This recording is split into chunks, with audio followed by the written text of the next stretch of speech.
Hello everyone. तो आज हम पढ़ने जा रहे हैं difference between micro and macro economics.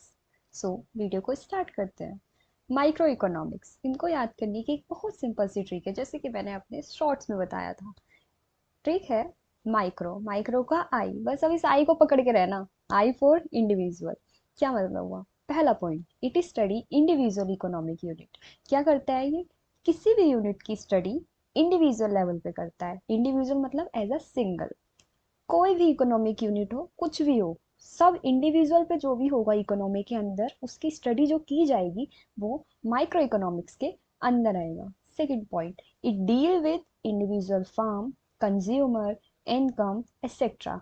अब इनको आप एज ए एग्जाम्पल भी ले सकते हो। क्या कि ये सारी इंडिविजुअल फर्म्स को लेगा, इंडिविजुअल कंज्यूमर को लेगा, इंडिविजुअल कंज्यूमर की इनकम को लेगा, जैसे कि आप साइड चार्ट में देख सकते हैं। इंडिविजुअल मतलब एक सिंगल इंसान, उसकी सिंगल फार्म, उसका सिंगल घर एक्सेट्रा। Third point, it is called as theory of price.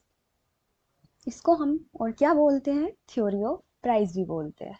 Fourth point, it assume that macro variable remains constant. अब माइक्रो इकोनॉमिक्स है तो इसमें उल्टा है। माइक्रो में मैक्रो वेरिएबल कांस्टेंट रहेगा एंड मैक्रो में माइक्रो वेरिएबल कांस्टेंट रहेगा। तो इसको दिमाग में रख लो, माइक्रो है तो मैक्रो वेरिएबल कांस्टेंट है, मैक्रो है तो माइक्रो वेरिएबल कांस्टेंट है।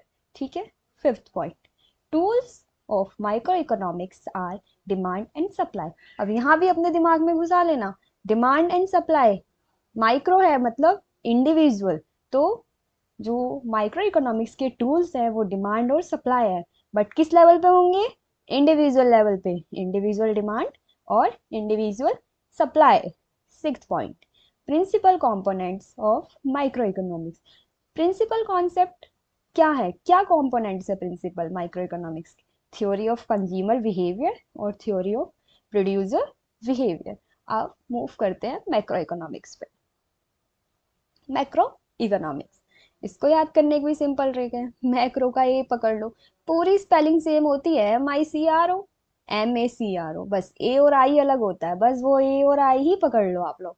ए मतलब एग्रीगेट, एग्रीगेट मतलब सम, सम मतलब एज अ होल, होल समझ गए? WHOLE, whole.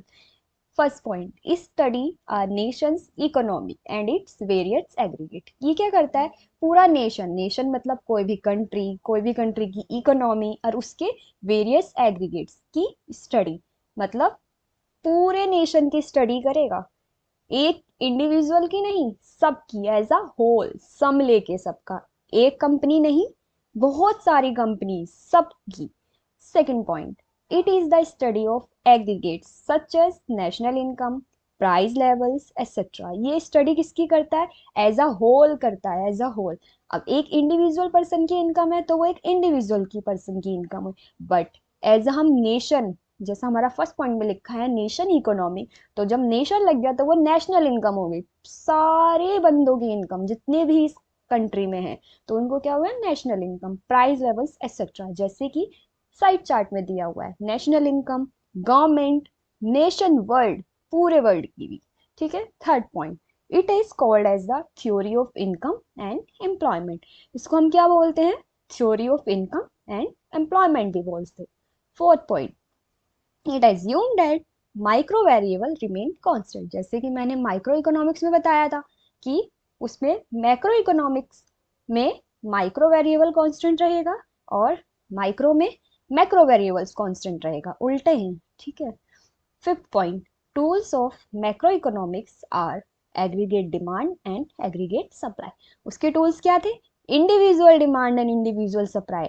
इसमें क्या है? एग्रीगेट डिमांड और एग्रीगेट सप्लाई। मैंने बोला ना, आई और ए पकड़ लो और वही लगाते जाओ सब।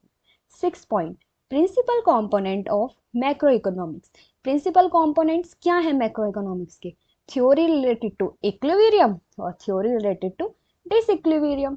ठीक है। अब आप इन पॉइंट्स को अगर ध्यान से देखो तो मैंने ये पॉइंट्स इस तरीके से लिखे हैं कि आप इनको एज अ डिफरेंस भी लिख सकते हो, साइड साइड में करके जैसे टीचर्स लिखवाते हैं, और आप इनको ऊपर नीचे करके भी लिख सकते हो।